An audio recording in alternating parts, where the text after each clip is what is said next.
하나님 말씀 같이 보겠습니다. 신약 성경 로마서 14장 1절 말씀부터 12절 말씀까지 함께 읽겠습니다. 믿음이 연약한 자를 너희가 받되 그의 의견을 비판하지 말라. 어떤 사람은 모든 것을 먹을 만한 믿음이 있고 믿음이 연약한 자는 채소만 먹느니라. 먹는 자는 먹지 않는 자를 업신 여기지 말고 먹지 않는 자는 먹는 자를 비판하지 말라.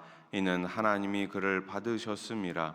남의 하인을 비판하는 너는 누구냐? 그가 서 있는 것이나 넘어지는 것이 자기 주인에게 있음에 그가 세움을 받으리니 이는 그를 세우시는 권능이 주께 있음이라.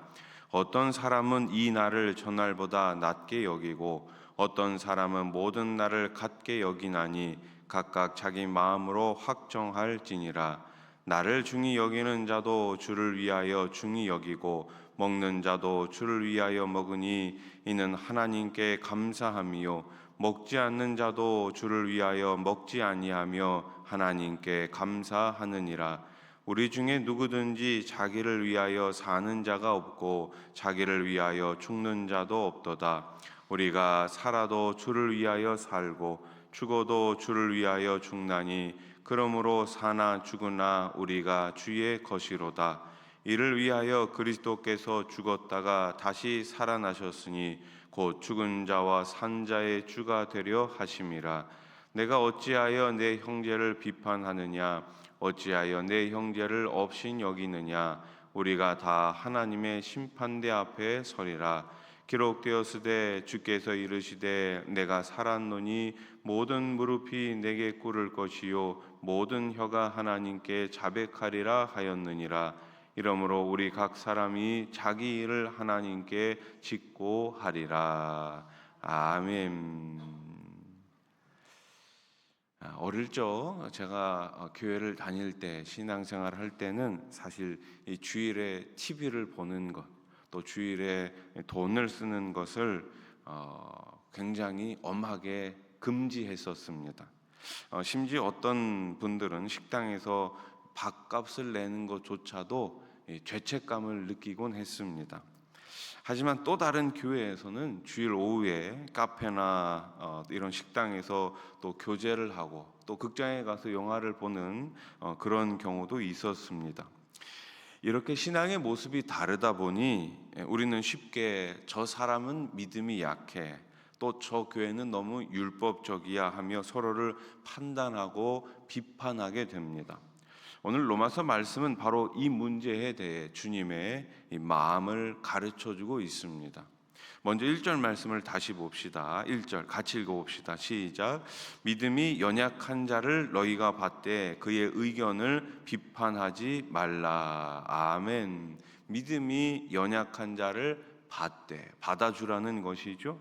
이 받아주라는 것은 그 사람을 우리 공동체의 소중한 형제 자매로 인정하고 또 환영하라는 뜻입니다. 당시 로마 교회에도 음식 규례, 이 전통적인 유대인들이 음식 규례를 철저히 지키는 그런 성도들도 있었지만 또 반대로 율법에 덜 얽매이는 이방인들도 있었어요. 그래서 이 전통적인 유대인들과 또 이방인들 사이에서 갈등이 있었습니다. 음식뿐만이 아니죠. 어떤 날 특별히 절기를 지키느냐 마느냐 하는 차이도 있었습니다. 문제는 다름 그 자체가 아니었어요. 문제는 서로를 판단하고 업신 여기는 태도였습니다.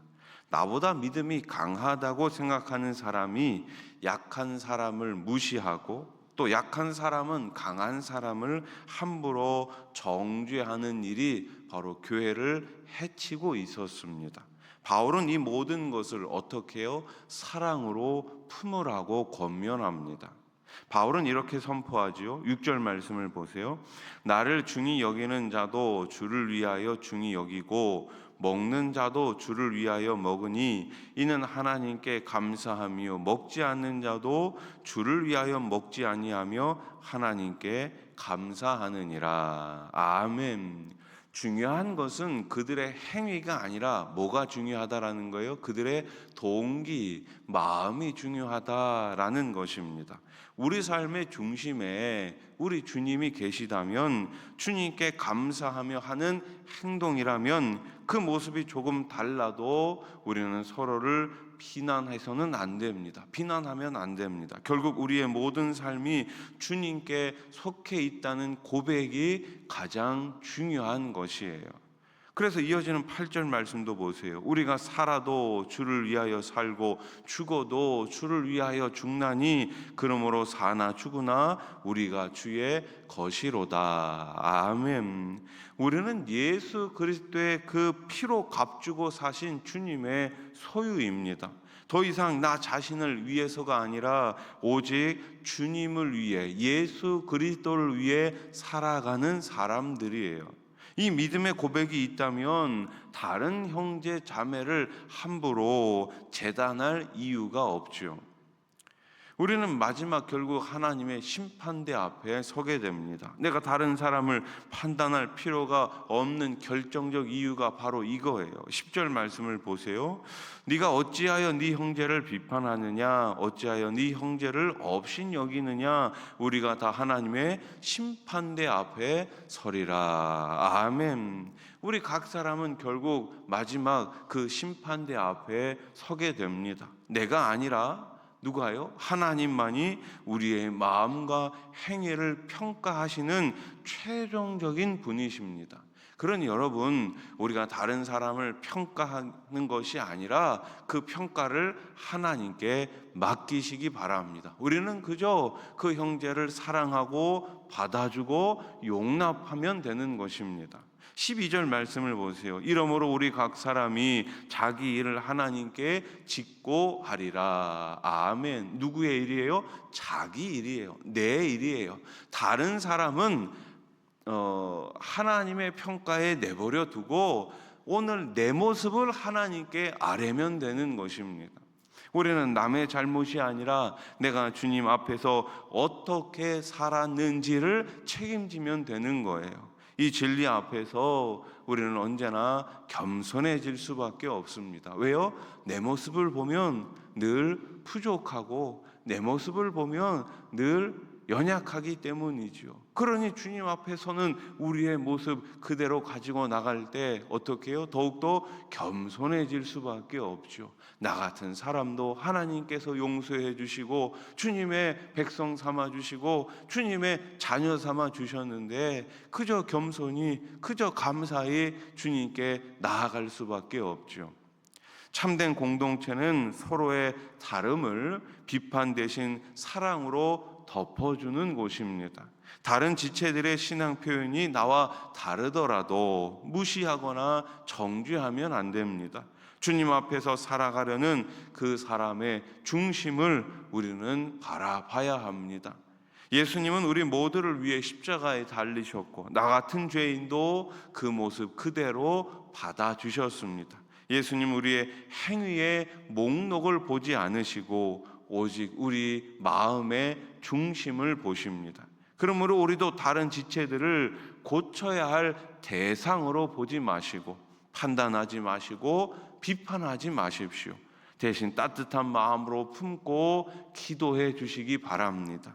나를 용납하신 주님의 은혜를 기억하시고 서로의 연약함을 돕고 믿음의 공동체를 굳건히 세워가는 우리 수원아산교회 또 여러분들의 모든 가정이 될 수 있기를 우리 주님의 이름으로 축원합니다. 기도드리겠습니다. 하나님 아버지, 오늘 추석 당일 명절을 맞이했습니다. 오늘 이 새벽에도 주님께 나왔습니다. 특별히 오늘 우리의 가정을 지켜주시고 서로가 서로를 위해서 중보하며 기도하며 하나님 주님의 그 세워주신 가정마다 그 사랑으로 십자가의 은혜로 충만하게 채워 주시옵소서. 업신 여기거나 비판하는 공동체가 아니라 더욱더 주님의 사랑으로 덮어주고 긍휼히 여기는 우리 공동체가 다 되게 해 주시옵소서. 먼 길 오가는 주의 백성들 안전하게 지켜주시고 이번 명절을 통해서 믿지 않는 가족들을 만날 때에 하나님 그분들의 마음을 활짝 열어주시고 주님 품에 속히 돌아올 수 있도록 역사해 주시옵소서. 이제 하반기를 하나님 계속 우리 교회가 나아가고 있습니다. 내년도 또 목회 계획이 잘 준비되게 하시고 이번 주 토요일 날 있을 정책 당회를 통해 모든 일들이 순조롭게 또 주님의 은혜 가운데 잘 결정이 되고 준비되게 해 주시옵소서. 병상에 계신 분들, 항암 치료 받고 계신 분들을 기억해 주시고 이 시간 주님의 아버지 주님 은총 가운데 꼭 치유함 얻을 수 있도록 돌봐 주시옵소서. 멀리 또 해외 또 군대 지방에 나가 있는 자녀들 특별히 기억하여 주시고 주님 주시는 은혜 가운데 그 길을 잘 가게 해 주시옵소서. 믿음의 동역자들을 만나는 복도 허락하여 주시옵소서. 하나님 아버지 명절이지만 또 고향에 가지 못하는 분들도 있습니다. 주님 그 마음을 위로해 주시고 특별히 하나님께서 주시는 그 마음대로 그 주님께서 주시는 그 은혜대로 하나님 살아갈 수 있도록 힘을 더하여 주시옵소서. 예수님의 이름으로 기도드립니다. 아멘.